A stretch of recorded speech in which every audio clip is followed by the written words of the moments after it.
Voici un survol de la fabrication des chapeaux dans les établissements Fléchet à Chazelles-sur-Lyon, la capitale du chapeau de feutre de poil. Cet exposé est sans doute incomplet, car mes souvenirs sont déjà loin derrière moi, presque 40 ans. J'ai essayé de rappeler les grandes lignes de ce que j'expliquais aux visiteurs que j'ai promenés dans les ateliers entre 1960 et 1967. Je schématisais la fabrication de façon à ce qu'ils puissent comprendre et peut-être retenir quelque chose. Il y avait tant d'opérations annexes que l'on se serait perdu et surtout on aurait lassé à vouloir les décrire toutes. Je vous souhaite une agréable visite. Voici donc la maquette de la toute nouvelle usine Fléchet 1904. L'architecte avait soigné le détail et l'on voit bien le tram sur ses rails qui allait apporter le charbon et la petite pièce d'eau en bas à droite qui servirait à approvisionner en eau ces ogresses de chaudière. En 1904, la construction s'active. Le chantier devait bourdonner. On reçoit un corps de chaudière. La manœuvre pour la mise en place d'un tel monstre ne devait pas être une chose facile. Elle est construite maintenant, cette usine, et l'on voit bien le tas de charbon énorme au milieu de la cour. Ce charbon arrivait de Saint-Étienne par chemin de fer jusqu'à Viricelle, et ensuite par le tram jusqu'à Chazelles. Au fond de la Ramousse, actuelle route de Saint-Symphorien, il y avait un quai de déchargement d'où un embranchement partait par le chemin bourru, actuelle rue Clément-Clavel, jusqu'à l'intérieur de l'usine. Sur cette photo, on remarquera à droite les bureaux dans le style austère de 1900. Plus de 20 ans ont passé, nous sommes en 1927 et il faut s'agrandir. On construit le bâtiment que l'on voit à gauche et que l'on appellera la Nouvelle.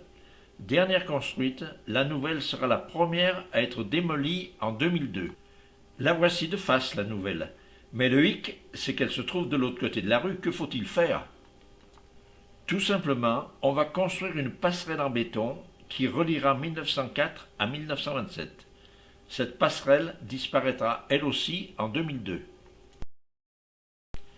Pendant que Chazelles s'agrandissait, une autre usine de chapellerie Fléchet, ainsi qu'une cité ouvrière, voyait le jour à Moron-les-Bains. Cette usine de Moron fabriquera seulement des cloches cônées et poncées que l'on remontait à Chazelles pour la suite de la fabrication. On faisait également un peu de teinture à Moron, mais l'eau ne convenait pas et une camionnette équipée d'une citerne faisait parfois plusieurs rotations journalières pour descendre de l'eau chazelloise. Le bureau direction de l'usine de Moron reflète bien le style de l'époque.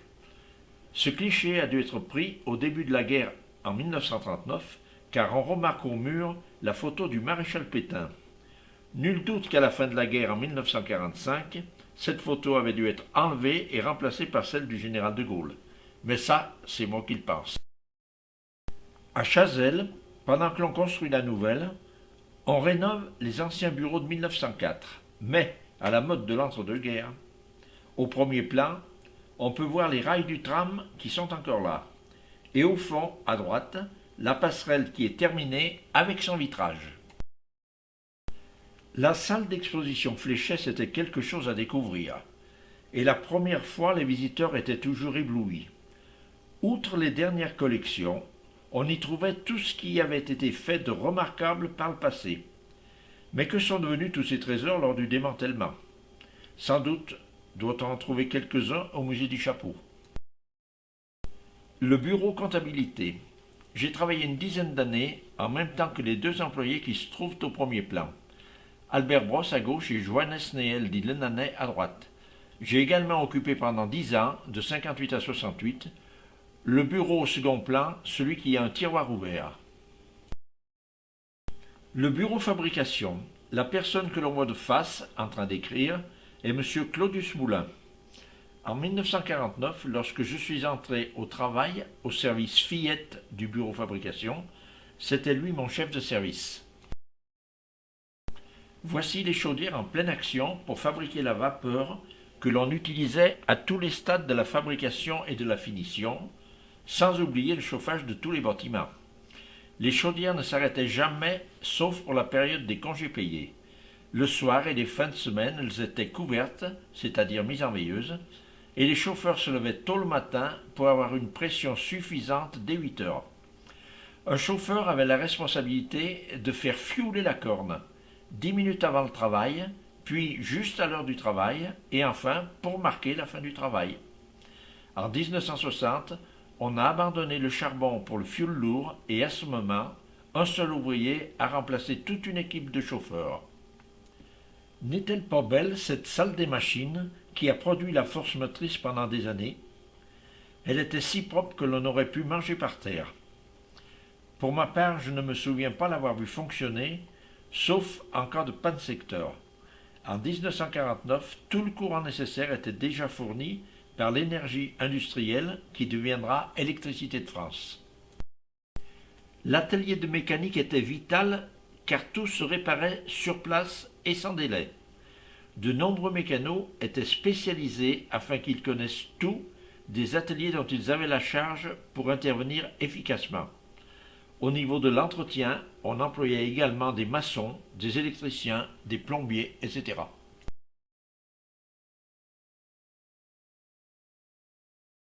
Au magasin de poêles n'entrait pas qui voulait, car le stock représentait une valeur très importante.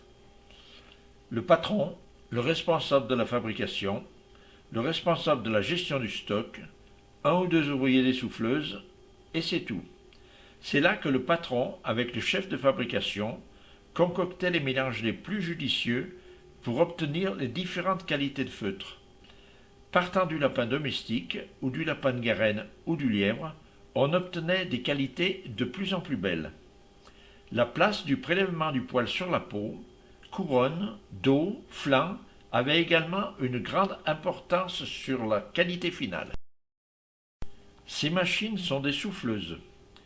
Les poils étaient introduits à l'avant de la machine et des rouleaux les acheminaient vers la sortie tandis qu'une ventilation les maintenait en suspension, laissant seulement retomber les impuretés plus lourdes appelées chiquettes.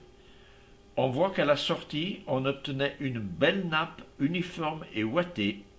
La matière première était maintenant prête pour la suite des opérations de fabrication.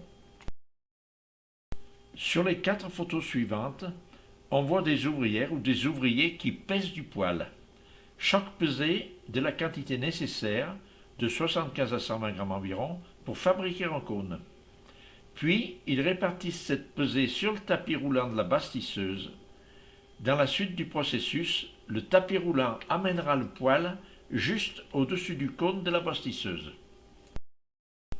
Voici 2 types de bastisseuses qui réalisent un travail identique. Le bastisseur, appelé aussi tireur au cône, dispose un cône métallique perforé à l'intérieur de la machine et ferme les portes.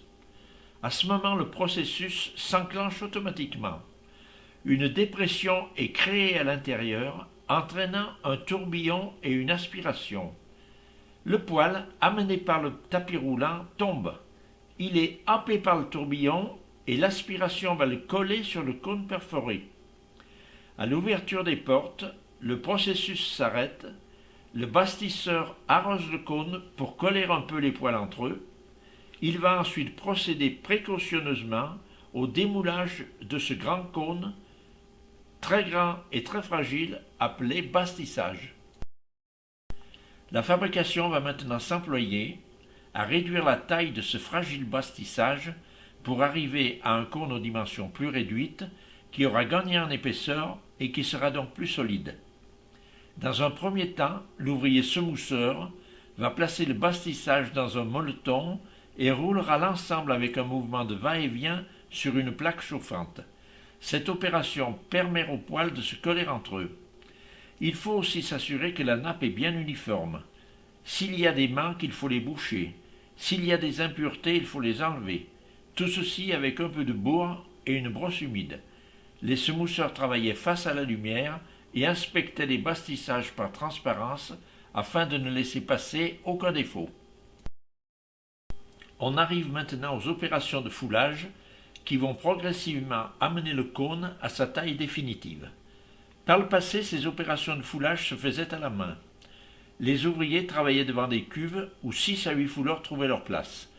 Au centre de la cuve, il y avait le bain d'eau bouillante additionné de 5% d'acide sulfurique. Ce bain acide amenait l'éclatement du canal des poils retenant le secrétage et permettait ainsi le feutrage des poils entre eux. Le secrétage était un traitement réalisé par les coupeurs de poils. À l'origine, ils utilisaient du mercure, mais ce produit très dangereux pour la santé avait été abandonné et remplacé par un autre moins nocif. Le fouleur à la main travaillait avec ses maniples, socle en bois fixé à ses mains, et il foulait avec un mouvement de va-et-vient un cône unique pour l'amener à la taille désirée. Lorsque j'ai commencé à travailler en 1949, on ne foulait plus à la main que des feutres de très bonne qualité en poil de garenne ou en poil de lièvre. Les ateliers de foule mécanique étaient vastes. Les ouvriers, hommes et femmes, y travaillaient dans une atmosphère chaude et humide très pénible. Les mains souffraient particulièrement à force de manipuler les cônes arrosés par des bains d'eau bouillante additionnés d'acide. Certaines ouvrières se protégeaient avec des gants latex fournis à cet effet, mais d'autres ne les supportaient pas. Les machines fouleuses sont constituées par 2 séries de rouleaux superposés et tournant en sens inverse, de sorte qu'un cône introduit en tête de machine est entraîné vers l'autre bout. En même temps, ces rouleaux sont animés d'un mouvement latéral. Soumis à ces mouvements et à l'action du bain acide, les cônes voyaient leur taille diminuer et leur épaisseur augmenter au fil des passages successifs. Mais des passages, il en fallait beaucoup, et l'on comptait environ 8 heures pour mettre à la taille une foulonnée de 84 à 110 pièces. À l'arrière des machines, les ouvrières fouleuses se saisissaient des cônes, les croisaient, les gonflaient, leur rentraient le cul et les renvoyaient à l'ouvrier passeur, et ainsi de suite. C'est le passeur qui était responsable du travail de son équipe, la taille exacte du cône et la régularité du feutrage. Pour parfaire la forme, il y avait l'opération de cônage qui consistait à faire plaquer très exactement le cône en feutre sur le modèle de référence. On travaillait toujours le feutre bouillant et à main nue. Les paumes en prenaient un sacré coup, surtout au retour des congés. Une fois séché, le cône subissait le ponçage pour améliorer son aspect. Ici, ce n'étaient pas les mains, mais les nez qui dégustaient la poussière produite par l'opération. On utilisait un papier abrasif à grains très fins. Certaines finitions pouvaient intervenir à ce stade de la fabrication. Le tirage au carrelet, par exemple, qui consistait à retirer du poil de l'intérieur du cône à l'aide d'une brosse métallique appelée carrelet. Il y avait de petits carrelets à main et d'autres en bande montés sur des machines appelées carleteuses. On obtenait un aspect long poil imitant la fourrure. On procédait également à l'éjarrage. Avec un couteau aiguisé comme un rasoir, on éliminait les jarres, sorte de crin blanc qui ne prenaient pas la teinture. À l'inverse, on pouvait volontairement conserver ces jarres pour obtenir un effet de chiné.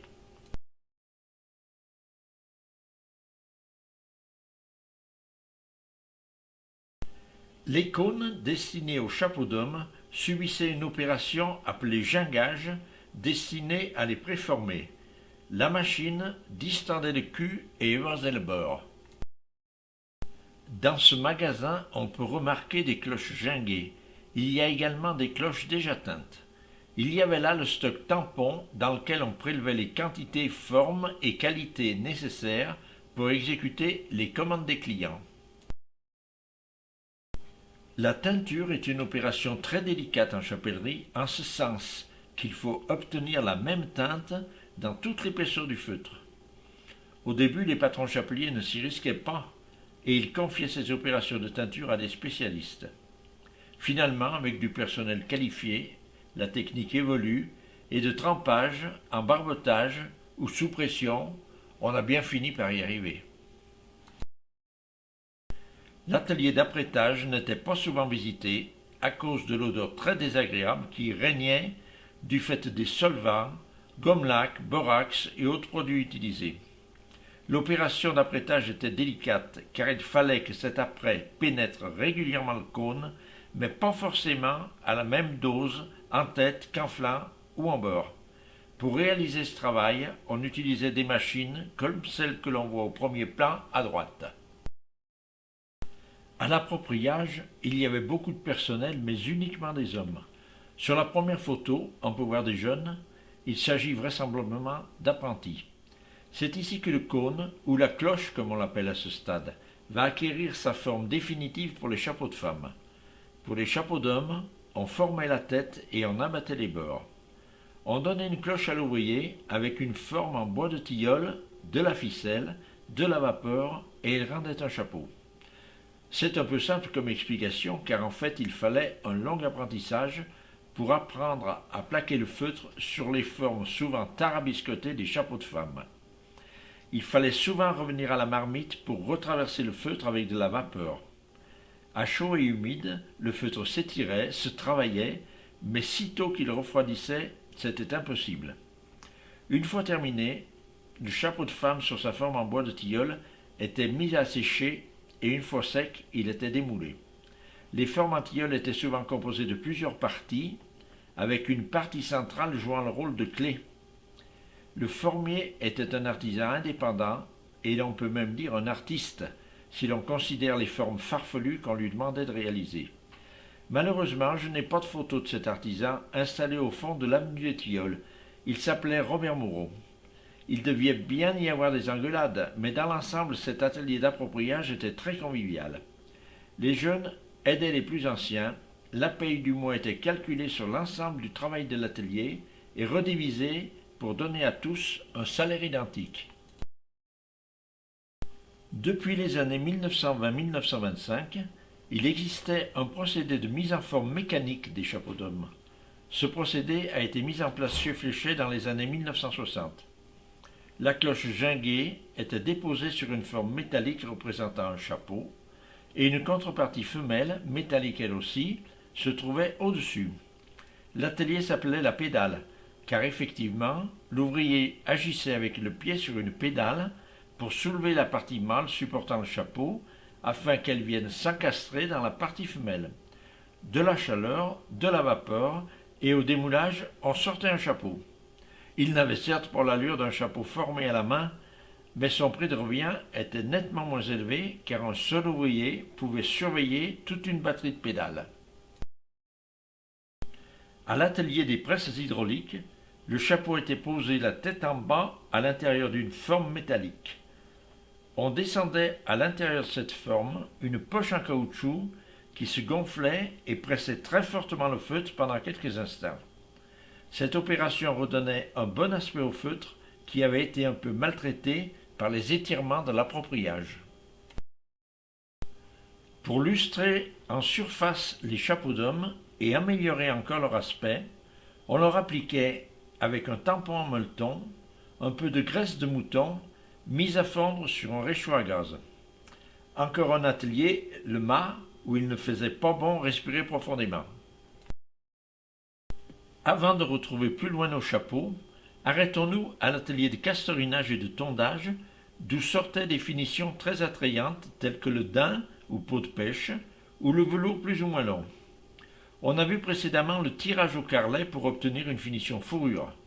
Mais au castorinage, le poil était tiré de l'intérieur avec des roues recouvertes de peau de chien de mer, la roussette. Il fallait ensuite tondre, puis recommencer et retondre, jusqu'à l'obtention d'un daim ou d'un velours uniforme et bien fourni. Par le passé, sur la dernière photo, on voit des ouvrières qui tondent des chapeaux flamands, fourrure. À l'époque, il s'agissait de la plus belle qualité réalisée en poil de lièvre. Retrouvons maintenant nos chapeaux d'hommes pour nous occuper de la forme des beurs. Dans un premier temps, il fallait les arrondir. Après avoir été longtemps faite à la main, avec des ciseaux, cette opération a été réalisée par la suite avec des arrondisseuses mécaniques. Ensuite, avec des fers très lourds, on repassait le beurre placé sur une forme modèle en bois appelée collier, le tout recouvert de molleton. On donnait ainsi au beurre une allure, on disait la tournure. Cet atelier s'appelait le bichon et il y faisait très chaud, une chaleur sèche, car pour terminer l'opération, Le chapeau, toujours sur son collier et recouvert de son molleton, était glissé sous un gros sac de sable chauffé. Le poids du sac et la chaleur finissaient de fixer la tournure du bord. Quelquefois, le bord extérieur du chapeau était replié pour donner un peu de fantaisie dans l'allure. Cette opération, appelée brider, était réalisée à l'aide d'une machine très complexe. Ce replié devait ensuite être cousu, mais on va le voir plus loin.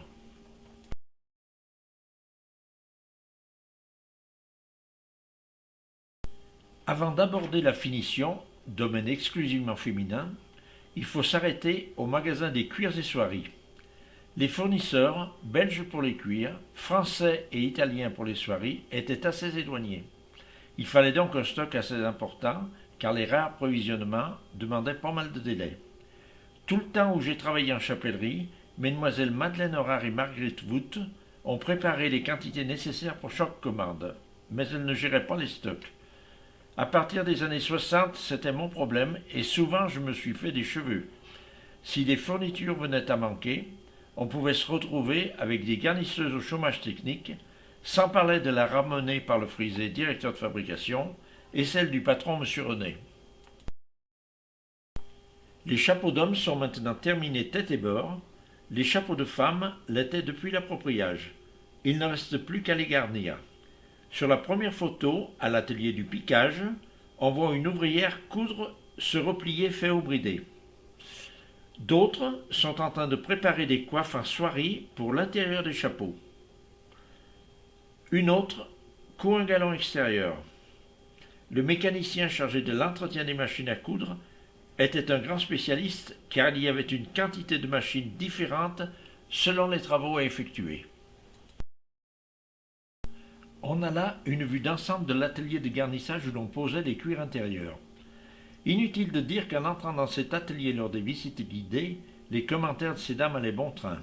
Le guide et les visiteurs étaient détaillés de la tête aux pieds avant d'avoir le temps de dire ouf, et les réflexions jamais malveillantes étaient parfois un peu moqueuses. Une parenthèse au sujet des cuirs qui portaient toujours la marque fléchée d'un côté et la griffe du client de l'autre. Ces inscriptions étaient exécutées par des imprimeurs ou doreurs locaux, et Fléchet travaillait avec Louis Béron, imprimeur boulevard de la Résistance, Pierre Malbenède, successeur de Michalon rue Massenet, et Chavot rue Alexandre-Séon. Ces imprimeurs ou doreurs traitaient aussi les griffes sur les coussins de chapeaux de femmes et les coiffes des chapeaux d'hommes. Sur cette photo et la suivante, on voit des garnisseuses qui sont intégrées à la chaîne de fabrication qui a existé dans le cadre de la Société industrielle de chapellerie. Je n'ai pas connu cette époque, étant parti en mai 68, alors que la Société industrielle de chapellerie en était à ses balbutiements. Cette société avait été créée le 1er janvier 1966 pour regrouper les établissements Fléchet, Morton, France, Fournambéron. Les seuls à n'avoir pas rejoint la SIC, les établissements écuyers, ont aussi été les seuls à subsister jusqu'en 93 ou 95, alors que la Société industrielle de chapellerie a été liquidée le 1er novembre 1976. Une fois terminés, les chapeaux rejoignaient l'atelier d'emballage où chacun était emballé soigneusement dans du papier mousseline avant d'être joints à d'autres dans des cartons. Pour la plupart, ces cartons étaient confectionnés sur place à l'atelier de cartonnage. De même, les caisses en bois destinées à l'exportation des cloches étaient fabriquées à l'atelier de menuiserie. En ville, il y avait 3 cartonniers qui travaillaient pour la chapellerie. Marius Vétard, installé rue Bonnet, Armand Bazin, rue Claude Protière, et Blanchard, boulevard de la Résistance. Je ne peux m'empêcher de vous présenter maintenant une photo des participants au banquet annuel de la maîtrise et des services administratifs des établissements Fléchet. Cette réunion permettait de resserrer les liens entre les usines de Chazelles-et-Meurons et entre les responsables de différents ateliers. Les participants payaient une cotisation mensuelle pour ce repas et je suppose que la direction, toujours présente, faisait son affaire des vins. Sur cette photo, il ne reste plus en 2005 que 10 personnes vivantes, 5 femmes et 5 hommes. Messieurs Bernard Fléchet, Jean Montard, Jean Bourdier, Jean Chavagneux et Henri Montard. Mesdames Jacqueline Burnichon-Potière, Nicole Burnichon-Montard, Henriette Bruyère-Chaume, Thérèse Delorme. et enfin mademoiselle Ninette Grandjean. Je termine avec ces 3 chapeaux de belle qualité. Ce sont les témoins d'un savoir-faire qui n'existe plus. Je termine avec cette devanture du chapelier Barkatz à Constantine, Algérie, qui bien entendu n'existe plus. Je termine avec nos 3 patrons de l'époque. On les appelait Monsieur Max. Il s'occupait surtout de promouvoir la notoriété de la marque Fléchet. Il a été maire de Chazelles, ancien ministre, secrétaire d'État au commerce extérieur. Monsieur Georges était le directeur des finances et des services comptables. Il présidait par ailleurs le club de football de la Vaillante. Max et Georges étaient frères, les fils de Benoît Fléchet. Enfin, monsieur René, le cousin, fils de Louis Fléchet, qui était le technicien, le réalisateur des collections, à la fois la tête pensante et la cheville ouvrière de l'entreprise. Ces 3 patrons n'existent plus, la chapellerie n'existe plus.